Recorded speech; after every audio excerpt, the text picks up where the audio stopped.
ஒரு வீட்ல வந்து 5 பேர் இருக்காங்க அப்படின்னும்பொழுது, யாரோட ஜாதகத்துல லக்னம் வலுத்திருக்கோ, அந்த ஜாதகர் தான் அந்த குடும்பத்தை வழிநடத்தப் போகிறாருன்னு அர்த்தம். ஸோ நெறைய பேர் வந்து பார்த்தீங்கன்னா, இப்போ ஒரு பேரண்ட்ஸ்க்கு வந்து 3 பசங்க இருக்காங்க அப்படின்னும் பொழுது, 3 பேருமே வந்து கரெக்ட்டா ஒர்க் பண்ணுவாங்க. குடும்ப சுமைய சுமப்பாங்கன்னா சுமக்க மாட்டாங்க. யாரோ ஒருத்தர் ஃபர்ஸ்ட்டா இருக்கலாம், செகண்டா இருக்கலாம், தேர்டா இருக்கலாம். அதுல வந்து லாஸ்ட்ல பொறந்தவர் கூட குடும்ப பொறுப்ப வந்து உணர்ந்து, குடும்பத்த வந்து சுமக்கக்கூடிய ஒரு நபரா இருக்கலாம். அந்த நபருக்கும், அப்பா, அம்மாவுடைய ஜாதகங்கள்ல இந்த நபருக்கும் வந்து பாண்டிங் வந்து அதிகமா இருக்கும். இது போக அந்த 3வதா பொறந்திருந்த அந்த ஜாதகருக்கு வந்து லக்னம் வந்து வலுத்திருக்கும். ஸோ அப்படி இருந்தா மட்டும் தான், குடும்ப பொறுப்ப வந்து தான் சுமக்கணுன்ற ஒரு எண்ணம் இருக்கும். இதெல்லாம் வந்து நம்ம ஜாதகங்கள்லயே வந்து சொல்லிர்லாங்க.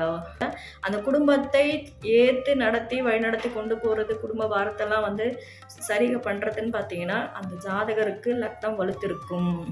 ஸோ லக்னம் வலுத்திருந்தா மட்டும் தான் எடுத்து நடத்த முடியும். ஸோ அப்படின்னு பார்க்கும்பொழுது ஜாதகருக்கு ஏகப்பட்ட மனக்கசப்புகள் இருக்கும். ஜாதகரால எல்லாரும் வாழ்வாங்க.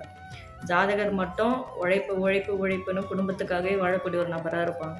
அதாவது தான் ஒரு தியாகியா வந்து ஜாதகர் மாறிடுவாங்க. ஆனா ஜாதகருக்கு எங்க போனாலும் செல்வாக்கு உண்டு. ஸோ இது எல்லாமே வந்து பார்த்தீங்கன்னா, ஒரு தனிநபர் ஜாதகத்துல வந்து ஒருத்தர் குடும்பத்த எடுத்து வழிநடத்துறாரு அப்படின்னா, லக்னம் வலுத்திருக்கும். அந்த ஜாதகருக்கும், அந்த ஜாதகரோட அப்பா, அம்மாவுக்கும் வந்து பாண்டிங் வந்து ரொம்ப அதிகமா இருக்கும்.